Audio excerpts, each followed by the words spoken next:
चलो હવે ત્રીજી એક્સરસાઇઝ તરફ જઈએ તો એને કહે છે ધ સ્ક્રીન એક્સરસાઇઝ.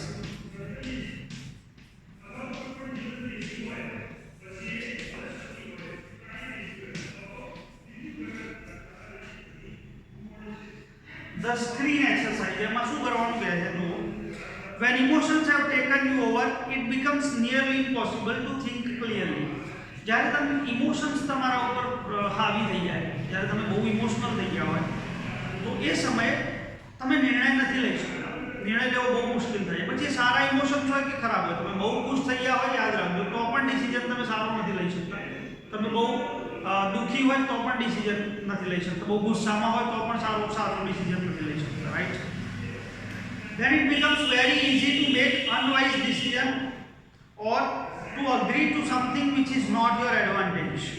તો શું થાય છે કે it becomes very easy to make unwise decision. એ સમયે તમે બિલકુલ unwise, સરળ ભાષામાં કહું તો ગાંડા મૂર્ખાઈથી ભરેલા ડિસિઝન તમે લઈ શકો, જે વાઇઝ નથી, જે ડાયા નથી, સારા નથી, એવા ડિસિઝન તમે ઝડપથી લેશો. or to agree to something which is not to your advantage. યા તો તમે એવી વસ્તુ સાથે સહમત થઈ જશો જે તમારા ફાયદામાં નથી. માણસ મોટે ભાગે એવું કહે છે કે બહુ ખુશ થઈ ગયો હોય ત્યારે પ્રોમિસ ના કરવા જોઈએ, કારણ કે એ વખતે તમે ખોટા વધારે પડતા પ્રોમિસીસ કરો છો યા તો વધારે પડતા ડિસિઝન લઈ લો છો જે પાછળથી તમને લાગે કે આ તો ખોટા સાબિત થાય. ફોર એક્ઝામ્પલ, તમે તમારા મમ્મી પપ્પા હોય, પપ્પા ખાસ કરીને, તો જ્યારે કોઈ વસ્તુ માંગવાની હોય એમની પાસેથી તો you always check his mood. તો તમે મૂડ ચેક કરીને જાઓ છો કે ભાઈ પપ્પા ખુશ હોય જે દિવસ માગી લો, બહુ ખુશ હોય એટલે ના પાડે છે, એટલે પપ્પા એ વખતે ખુશીમાં હા કહી દે કે કોઈ મોટી વસ્તુ માગવાની હોય તો બાકી સાધારણ જરૂરિયાત આપણે પૂરી કરતા જ હોય મમ્મી પપ્પા, તો એ માગી લઈએ છીએ. પપ્પા પણ એ વખતે ખુશીમાં કહી દે છે, પપ્પા માણસ જ છે છેવટે ઇમોશનલ થયા હોય, પછી એમને ખબર પડે કે 10,000નો ચાલો થઈ ગયો, રાઈટ? તો એવું બનતું હોય છે, possible. The screen exercise shows you, જો કે આ એટલા સાધારણ સ્ટ્રેસની કોઈ સ્ટ્રેસ નથી, પણ વધારે પડતા જ્યારે તમે ઇમોશનલ થયા હોય કોઈ બાબત, જેમ કે ઝઘડો થયો હોય કોઈ વ્યક્તિ સાથે યા તો નથી બનતું કોઈ, રાઈટ, વિવાદ થયો છે, ત્યારે આપણે એ વ્યક્તિને બાબતમાં, એ વ્યક્તિની બાબતમાં ખરાબ જ વિચારી શકીએ, સારું આપણને વિચાર આવે ને સમાધાન આવે ને. જેમ કે બે વ્યક્તિઓ વચ્ચે વિવાદ થયો છે, એ બંને તો સામે બેસીને સમાધાન કરવાના નથી, કારણ કે બંને ઇમોશનલ છે, અને બંને ઇમોશનલ છે એટલે ખોટું જ વિચારવાના છે, રાઈટ? તો થર્ડ વ્યક્તિ એન્ટર થવું પડે છે આગળ. The screen exercise shows you how to step back and emotionally detach yourself from your current situation so that you can see more clearly what is going on. Screen exercise તમને એ બતાવશે કે how to step back, કે કઈ રીતે હવે પાછા બહાર આવવું, જે પરિસ્થિતિ બની ગઈ છે એમાંથી બહાર નીકળવું, and emotionally detach yourself from your current situation. ને હાલ તમારી સાથે જે બની રહ્યું છે એમાંથી તમારી જાતને અલગ કરવી. ડિટેચ એટલે છૂટી પાડવી, કારણ કે જ્યાં સુધી તમે બહાર નહીં આવો અને બહાર આવીને વિચારશો ને આખી પરિસ્થિતિ વિશે, ત્યાં સુધી તમે સારો નિર્ણય, સાચો નિર્ણય નહીં લઈ શકો. તમે ઇમોશનલી સંકળાયેલા જ રહેશો એની સાથે, તમને એમ જ લાગશે કે તમે સાચા છો યા તો પેલો જ ખોટો છે, whatever, right? So that you can see more clearly what is going on. બહાર એટલા માટે નીકળવાનું છે કે તમે જોઈ શકો કે એકચ્યુઅલી બન્યું શું છે, તો શું ચાલી રહ્યું છે અને કોની ભૂલ છે, રાઈટ? ને હવે શું થશે ભવિષ્યમાં, શું કરી છે. જેમ કે મેં આ એમ કહ્યું કે બે વ્યક્તિઓ વચ્ચે વિવાદ થાય તો ઘરમાં વિવાદ થતો હોય, બહારની વ્યક્તિ સાથે થતું ડઝન્ટ મેટર, ના થવું જોઈએ આમ તો, પણ બહારની વ્યક્તિ સાથે થયો હોય તો અલગ પરિણામો હોઈ શકે, અલગ અસરો હોઈ શકે, પણ ઘરની વ્યક્તિ સાથે થાય તો શું કરવું? પેરેન્ટ્સ સાથે, ભાઈ બહેન સાથે, મિત્રો સાથે થતો હોય છે, તો એમાં એ વખતે તો તમારે સમાધાન લાવવાનું છે ગમે તે રીતે. તો જાતે લાવો એ બેટર છે. ત્રીજી વ્યક્તિને એન્ટર કરવો તો જરૂરી નથી દર વખતે ફાયદો જ થાય, ક્યારેક નુકસાન પણ થતા હોય. અને અમુક બાબતો એવી હોય જેમાં તમે ત્રીજી વ્યક્તિને એન્ટર નથી કરી શકતા, તમારે જાતે જ વિચારવાનું. તો શું કરી શકાય? આ લાઈફમાં પણ કામમાં આવશે. Taking an outsiders point of view and imagining another person in your situation will put a new perspective on your stress problem. So you can evaluate more calmly what needs to be done. Taking an outsider's point of view, બહારની વ્યક્તિનો view લેવો. મેં હમણાં કહ્યું એમ કે બહારની વ્યક્તિનો view લેવો એટલે ત્રીજી વ્યક્તિને બોલાવવાની વાત નથી સમજવી, કેમ કે પરિસ્થિતિ એવી છે કે તમે ત્રીજી વ્યક્તિને તમારે નથી બોલાવવી, તમે નથી ઈચ્છતા, બધું તમે ત્રીજી વ્યક્તિને નથી કહેતા હોતા ને કે એની સાથે શેર ના કરી શકો, ફેમિલી મેટર હોય તો બહાર નથી નીકળવું, ત્રીજી વ્યક્તિને નથી બોલાવવી. તો હવે એ સમયે આઉટસાઇડરનો વ્યૂ કઈ રીતે લેવો, ત્રીજી વ્યક્તિનો વ્યૂ એને બોલાવ્યા વગર કઈ રીતે લેવો. And imagining another person in your situation, ખાલી તમારે કલ્પના જ કરવાની છે કે તમારી જગ્યાએ આ માણસને મૂકવાનું, બરાબર છે? એ આગળ સમજાવશે ડિટેલમાં. Will put a new perspective to your stress problem. તો અત્યાર સુધી જે પ્રોબ્લેમ હતો તમારો સ્ટ્રેસનો, એમાં તમને નવો પર્સપેક્ટિવ મળશે, એક નવો અભિગમ, નવો પોઈન્ટ ઓફ વ્યૂ મળશે, જેના આધારે તમે જોઈ શકો એ પ્રોબ્લેમને અલગ એંગલથી જોઈ શકો. So you can evaluate more calmly what needs to be done. તો તમે હવે બહુ શાંતિથી એનું મૂલ્યાંકન કરી શકશો કે મારે શું કરવાની જરૂર છે. અત્યાર સુધી એવું નહોતા કરી શકતા. તમે જ્યારે આ રીતે ઓબ્જેક્ટિવ વિચારશો એ સમજાવે આગળ કઈ રીતે વિચારીશું આપણે, જુઓ step by step. With your eyes closed, think about the situation that is currently causing you stress. પહેલા તો આંખો બંધ કરીને શાંતિથી વિચારો કે એ પરિસ્થિતિ વિશે કે જે તમને સ્ટ્રેસ આપી રહી છે. ઉદાહરણ સપોઝ કે મારા કિડ્સ છે, બાળકો છે, નાના બાળકો તો વાંધો હોય, તમને ના ગમે એવું કરતા આખો દિવસ વાંચવાના આવે છે ને મને વાંચવા બેસો અઘરું છે. તમે મેચ્યોર બાળકોને પણ આવા થોડા સરળ તો એનાથી બેસ્ટ, રાઈટ? તો શું કરવું મારે કે હું માની લો કે હું ગુસ્સે થઈ જાઉં, ગુસ્સે થાઉં, એમને ધમકાવું જોર યા ફટકારું, રાઈટ? ફિઝિકલ ક્યારેક એવું બની પણ જાય કે સપોઝ કે મારો હાથ ઉપડી ગયો, મેં એમને થપ્પડ મારી દીધી, યા તો હું ગુસ્સે થઈ ગયો એમના ઉપર, તો પછી મારા પછી સ્વાભાવિક રીતે પેરેન્ટ્સને યા તો ધમકાયા પછી પેરેન્ટ્સને પણ સ્ટ્રેસ થતો હોય. તમારા પેરેન્ટ્સ પણ તમને બોલતા હશે, પછી સ્ટ્રેસ થતો હોય એમને પણ એ તમારા ફ્યુચર માટે બોલતા હોય. તો પછી બહાર નીકળીને એ વખતે વિચારો, હવે આ જ પરિસ્થિતિ જ્યારે ત્રીજી વ્યક્તિ સાથે બને છે, હવે મારે શું કરવાનું છે? ખાલી મેં પહેલાં સિચ્યુએશન વિચારી કે આના કારણે મને સ્ટ્રેસ થયો. હું એક્ઝામ્પલ આપું, હા, ખાલી સમજો. Imagine projecting the situation onto a screen in your mind. હવે ઇમેજિન કરો કે તમે આ આખી બધી જ પરિસ્થિતિને તમે સ્ક્રીન ઉપર જોઈ રહ્યા છો, as if it were a film you are watching. એ રીતે કે જાણે આ આખી ફિલ્મ છે, રાઈટ? આખી એક ફિલ્મ છે, તમે એને જોઈ રહ્યા. Include only what has really happen, not what you are afraid might happen. એટલી જ વસ્તુઓનો સમાવેશ કરો જે ખરેખર બન્યું હોય. જે બન્યું હોત તો શું થયું હોત, યા તો આવું બન્યું હોત તો આવું ના બન્યું હોત તો એ બધું નહીં, કારણ કે બધી સંભાવનાઓ જે બન્યું છે એના પર જ ફોકસ કરો કે હા આ થયું અને એટલું જ જુઓ કે હા થયું, આ ઘટના બની, બરાબર છે? Replace yourself in the film with someone else of the same gender. હવે આખી ફિલ્મ જોઈ લીધી તમે કે હા આ ઘટના બની. સપોઝ કે બીજું ઉદાહરણ આપો કે તમારા મિત્ર સાથે વિવાદ થયો, યા તો ભાઈ કે બહેન સાથે વિવાદ થયો, મગજમારી, તમે બોલવાનું બંધ કરી દીધું, નહીં બોલતા સાથે વાત જ નહીં કરી 2 દિવસ સુધી. પછી તમે આખી સિચ્યુએશનને વિચારો છો કે આવું થયું, જે થયું હતું એટલું.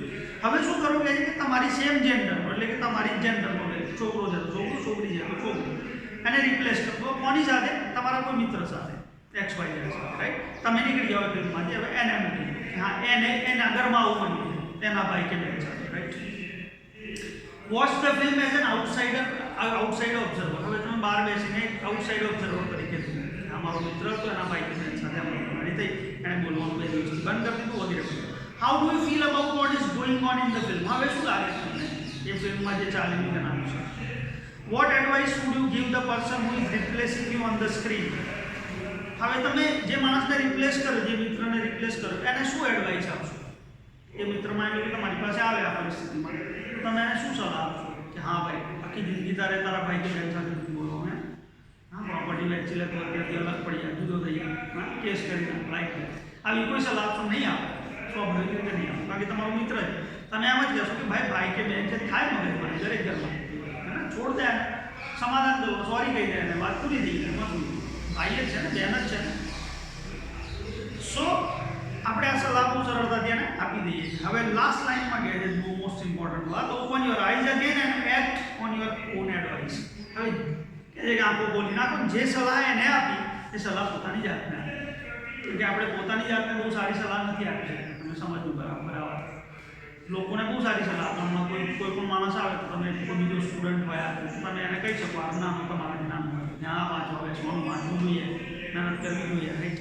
એ સલાહ આપણે આપણી જાતને કેટલી વાર આપી શકીએ જે વિચારવું લાઈફમાં ક્યારે, હા, બધા નથી આપી શકતા. તો આપણે આપણી જાતને બહુ સારી સલાહ નહીં, આપણને ગમે એવી સલાહ આપીએ છીએ, આપણે બીજાને સારી સલાહ આપીએ, હા. તો એ સલાહ પોતાની જાતને આપો, એના ઉપર કામ. લાસ્ટ એક્સરસાઇઝ,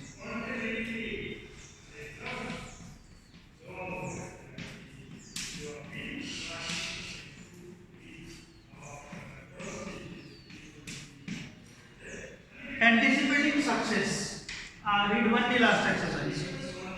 સક્સેસને એન્ટિસિપેટ કરવું આ પણ એક પદ્ધતિ છે સ્ટ્રેસને દૂર કરવાની, કે તમે પહેલેથી સફળતા વિશે વિચારો, બરાબર છે? અને શરૂ કરતા પહેલા એક સિમ્પલ એક્ઝામ્પલ આપી દઉં એટલે એક્સરસાઇઝ બહુ સરળતાથી સમજાઈ જશે તમને.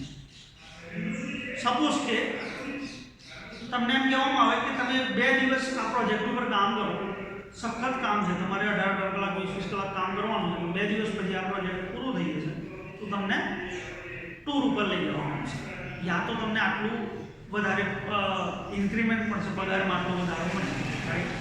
આવું જ્યારે કહેવામાં આવે તો બે પ્રકારના વિચારો આવે માણસના મગજમાં. એક વિચાર આવે કે યાર 18 કલાક કામ કરવાનું છે, બરાબર છે, આ તો મેં 2 દિવસ કહી શકું. જનરલી પ્રોજેક્ટ 6 મહિનાના 12 મહિનાના હોય, 6 મહિનાનો ધારી લે, 6 મહિનાનો પ્રોજેક્ટ તો માણસને વિચાર આવે કે 6 મહિના સુધી સતત સ્ટ્રેસ રહેશે, બહુ કામ કરવું પડશે, રાઈટ? ત્યારે પ્રોજેક્ટ પૂરો થશે, કેટલો કંટાળો થશે, હે ને?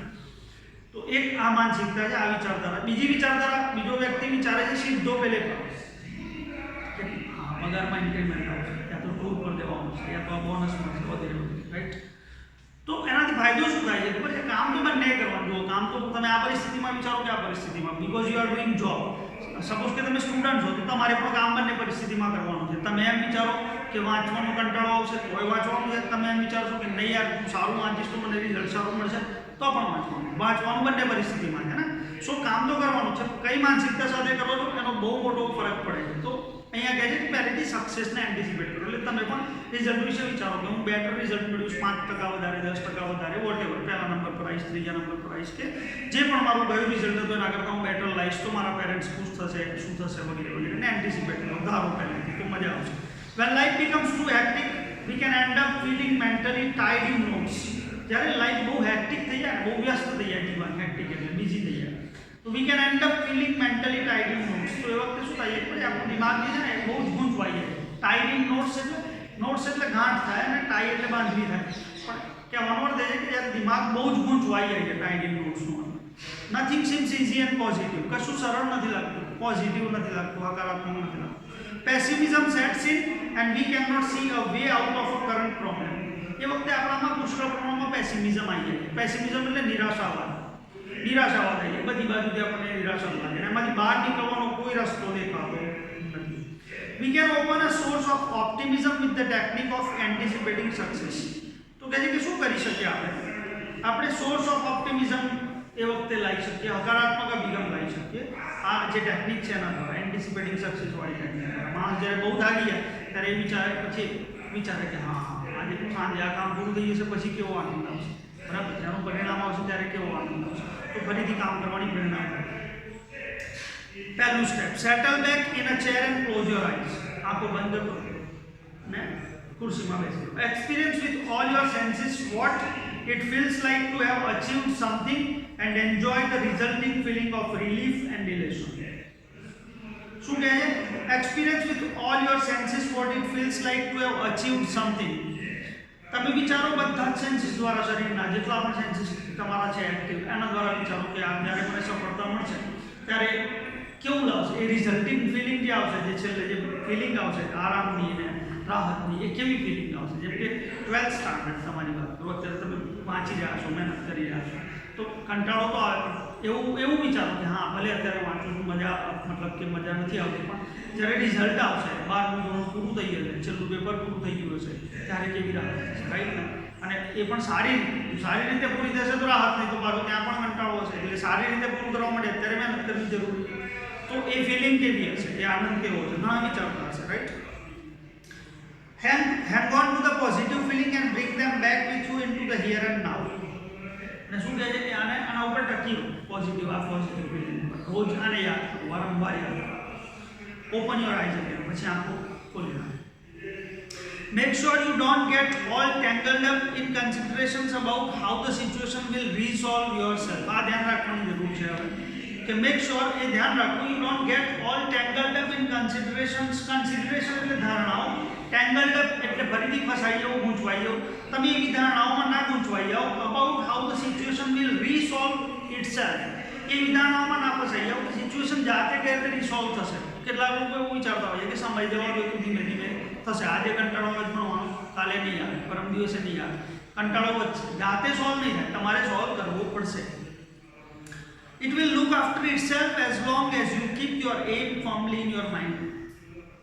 એ પોતે પોતાની દેખરેખ રાખશે, મતલબ કે આ પ્રોબ્લેમની વાત કરે છે. આ જે પ્રોબ્લેમ છે એ ક્યારે સોલ્વ થશે, ક્યારે પોતાની દેખરેખ રાખી શકશે? જ્યારે તમારો ધ્યેય ક્લિયર હોય, તમે નક્કી કર્યું કે અહીંયા સુધી પહોંચવાનું છે મારે, તો પ્રોબ્લેમ સોલ્વ થશે. If you stay focused on a positive outcome, જો તમે પોઝિટિવ આઉટકમ એટલે રિઝલ્ટ, ફરીથી તમે હકારાત્મક રિઝલ્ટ તરફ ધ્યાન રાખશો, એના ઉપર ફોકસ કરશો તો આ સોલ્વ થશે. You can think more clearly and you will make better decision. તો તમે વધારે સ્પષ્ટ વિચારી શકશો અને તમે સારા નિર્ણય લઈ શકશો, which will eventually lead to the desired result. જે તમને છેવટે ક્યાં લઈ જશે, તમારું જે ઇચ્છનીય રિઝલ્ટ હતું, પરિણામ હતું કે જ્યાં તમે પહોંચવા માંગતા હતા એ પરિણામ તરફ તમને લઈ જશે.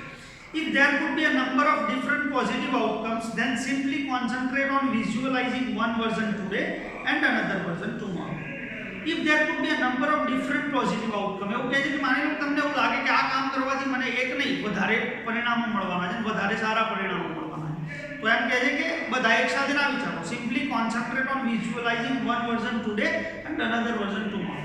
તો આજે એક જ વિષય વિચારો, જેમ કે સપોઝ કે રિઝલ્ટ સારું આવ્યું તો એક પહેલું પોઝિટિવ આઉટકમ શું કે હું બહુ જ ખુશ થઈ જઈશ જાતે, તો પહેલું પોઝિટિવ આઉટકમ છે. બીજું, મારા ટીચર ખુશ થઈ જશે, મને શાબાશી આપશે, બરાબર, મારી પ્રશંસા કરશે.